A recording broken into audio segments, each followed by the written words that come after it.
हम लोग बात करेंगे स्टॉकहोम कन्वेंशन के बारे में, स्टॉकहोम समझौता के बारे में। ये हम लोग जानेंगे कि परसिस्टेंट ऑर्गेनिक पॉल्यूटेंट पीओपीज क्या होता है, स्टॉकहोम कन्वेंशन क्यों बनाया गया था, किस लिए बनाया गया था, वगैरह वगैरह। ठीक है। सो स्टॉकहोम कन्वेंशन के बारे में स्टार्ट करते हैं। तो ये एक अंतर्राष्ट्रीय संधि है वातावरण के लिए, इन्वायरमेंट के लिए, जो कि साइन किया गया था 2001 में। और ये इफ़ेक्ट में कब से आया, लागू कब से हुआ, तो 2004 में। क्यों बनाया गया था? ताकि ये रोक सके या फिर ये एलिमिनेट कर सके, ख़त्म कर सके परसिस्टेंट ऑर्गेनिक पॉल्यूटेंट्स को। परसिस्टेंट ऑर्गेनिक पॉल्यूटेंट का हिंदी क्या होता है हमको नहीं पता, बट उसको अभी हम लोग पीओपीज़ बोलते हैं। मान लेते हैं कि पीओपीज़, ठीक है। तो पीओपीज़ होता क्या है, पीओपीज़ का क्यों उसको हम लोग बोल रहे हैं कि इसको भगाओ भगाओ, ख़त्म करो इसको, क्या मैटर है? तो देखो, पीओपीज़ जो है ना, वो क्या होता है ना, बहुत दिनों तक जो है वो इन्वायरमेंट में, वातावरण में रहता है और बहुत हानि पहुंचाता है। कैसे हानि पहुंचाता है? तो ये अलग अलग जीव जंतु को डिजीज़ दे देगा, ठीक है, उसको दिक्कत कर देगा, हम लोगों को डिजीज़ देगा, हम लोगों को प्रॉब्लम्स करेगा। हो सकता है कि जितना पेड़ पौधा उसको प्रॉब्लम्स करते। पूरा इन्वायरमेंट में, पूरा वातावरण में ये छाया हुआ है, इधर उधर कहीं कहीं से निकल जाता है, कहीं कहीं से मिल जाता है।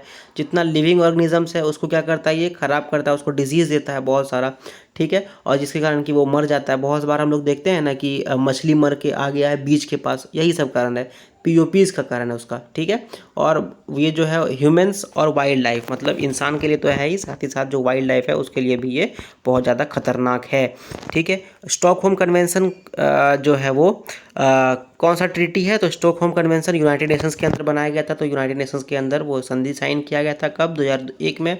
कहाँ पे साइन किया गया था? तो स्टॉकहोम, स्वीडन में एक जगह है वहाँ पर। और ये इफेक्ट में कब से आया, कब से लागू किया गया? 2004 से। इसमें 152 कंट्रीज़ फिलहाल के लिए साइन किया हुआ है, इसको मानता है। और 185 इसका पार्टीज़ है। पार्टीज़ और सिग्नेटरी में क्या अंतर है कि पार्टीज़ मतलब ये लोग हाँ हाँ करो करो, बहुत अच्छा, वो सपोर्ट करता है, लेकिन अभी साइन नहीं किया है। इसका जितना भी जानकारी वगैरह जो इसका डिपॉजिटरी है वो है यूनाइटेड नेशंस का सेक्रेटरी जनरल के पास। और 6 language, Arabic, Chinese, English, French, Russian और स्पेनिश जो है वो इसका ऑफिशियल लैंग्वेज है, ठीक है। अब पीओपीज़ के बारे में तो हम लोग जान ही गए। अब जानते हैं इसका प्रोविज़न के बारे में, ठीक है, कि क्या क्या इसका प्रोविज़न्स है। अब स्टॉकहोम के प्रावधान के अनुसार ये एक प्रावधान बताता है कि सबसे इम्पॉर्टेंट वाला जो प्रावधान है वो ये बताता है कि जितना भी डेवलप्ड कंट्रीज़ है, जैसे कि यूनाइटेड नेशंस हो गया, बहुत सारा आपका यूरोपियन कंट्रीज़, इंग्लैंड हो गया, फ्रांस हो गया, ठीक है। तो ये सब क्या करें, जितना भी पीओपीज़ है उसको जो प्रोड्यूस किया जा रहा है उसको, अगर वो मतलब अपना जानबूझ करके प्रोड्यूस करता है। फॉर एग्जांपल मान लेते हैं एक डीडीटी होता है। डीडीटी से क्या होता है, उसको अगर आप फसल में डालोगे ना तो वो काफ़ी ज़्यादा बम्पर फसल देगा, लेकिन वो प्रॉब्लम भी कर रहा है डीडीटीज, ठीक है। वो बह करके पानी के द्वारा बह करके वो मान चला गया, वो ओशियन में, समुद्र में चला गया, वहाँ पर मछली को दिक्कत करता है। तो इस तरह का जो इंटेंशनली, जो इंटेंशन से बनाया गया पीओपीज है उसको ख़त्म करो। और जो जबर मतलब अनजाने में बन जा रहा है, जिसके बारे में जानकारी नहीं है, उसको जहाँ जहाँ पर हो उसको ख़त्म करो, या फिर वो इन्वायरमेंटली साउंड मैनर में उसको डिस्पोज कर दे। मतलब ऐसा डिस्पोज करो इस तरीके से कि वो हमारा इन्वायरमेंट को, हमारा वातावरण को नुकसान ना पहुंचाए। और ये जो स्टॉकहोम का है ये कुछ खास नहीं, बस एक इमेज है जो कि बताया जा रहा है कि ये जो पीओपीज़ है उसको 2017 में फिर से रिवाइज़ किया गया था, फिर से उसको बनाया गया था। अब पीओपीज़ को आइडेंटिफाई कौन करता है और कैसे पता चलता है कि कौन सा पीओपीज़ को डालना चाहिए, उसको ख़त्म करना चाहिए या नहीं? तो उसके लिए एक रिव्यू कमेटी है। रिव्यू कमेटी क्या करता है, रिव्यू कमेटी क्या करता है उसके बारे में तो हम लोग जानेंगे ही, बट रिव्यू कमेटी सबसे पहले कहाँ बना था?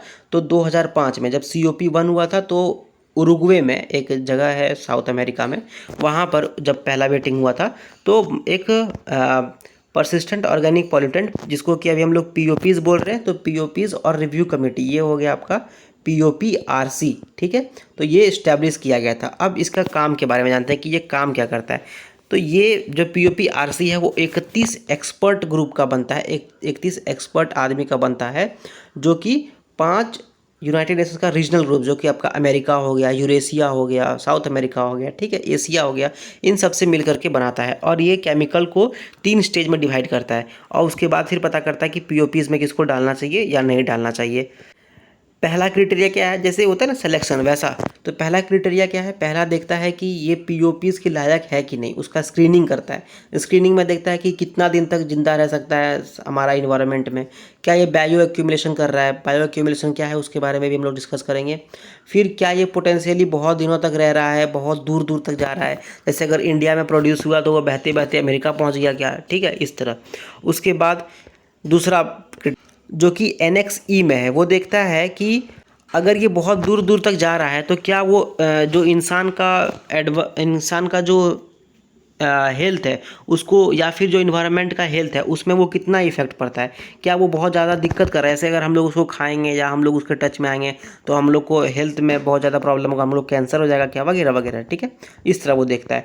और उसके बाद देखता है कि अगर मतलब ये ऐसा रहा तो कहीं कोई बहुत ज़्यादा बड़ा दिक्कत तो नहीं ना करेगा, और अगर करेगा तो उसमें हम लोग क्या पूरा दुनिया को उसके साथ मिलकर फाइट करना चाहिए, तो ये सब हिसाब है। अब ये वाला में भी वो पास कर गया कोई केमिकल, तो फिर क्या आता है, NXF पे आता है। वो NXF में क्या करता है, वो देखता है कि अगर इसको बंद कर देंगे, अगर उसका प्रोडक्शन बंद कर देंगे तो हमारा सोसाइटी में उसका क्या इम्पैक्ट पड़ेगा, क्या जो गरीब आदमी है उसमें कितना इम्पैक्ट पड़ेगा, जो अमीर है उस पर कितना इम्पैक्ट पड़ेगा, वगैरह वगैरह, इंसान पे कितना इम्पैक्ट पड़ेगा, उसका इकोनॉमी कितना इम्पैक्ट है, कि अगर वो जैसे मान लेते हैं कि प्लास्टिक है तो प्लास्टिक से कितना चीज़ बनता है ना, तो प्लास्टिक को अगर बैन कर देंगे तो कितना दिक्कत हो जाएगा। तो वही उसका सोशियो इकोनॉमिकली जो है उसको कंसिडर किया जाता है।